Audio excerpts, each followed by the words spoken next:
Nancy reads a ghost story. Nancy was an 8-year-old girl who had a habit of reading stories before going to bed. One night, she started reading a story about ghosts. The story was full of evil spirits and demons. Nancy grew very scared after reading the story. She could barely sleep, and she thought she saw a dark shadow on the wall moving all night. The next morning, Nancy had dark circles around her eyes. Her mother asked, "Didn't you sleep well last night, dear?" "A dark shadow kept moving in my room, Mom," Nancy said. The next night, her mother decided to find out what the dark shadow was. When they turned off the lights, Nancy and her mother saw that the shadow belonged to nothing but the tree across the street. The shadow moved whenever the tree swayed in the wind. "Silly girl," Nancy's mother said.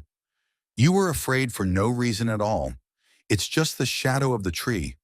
Nancy felt foolish that she had imagined so many things just because she had been reading ghost stories at night.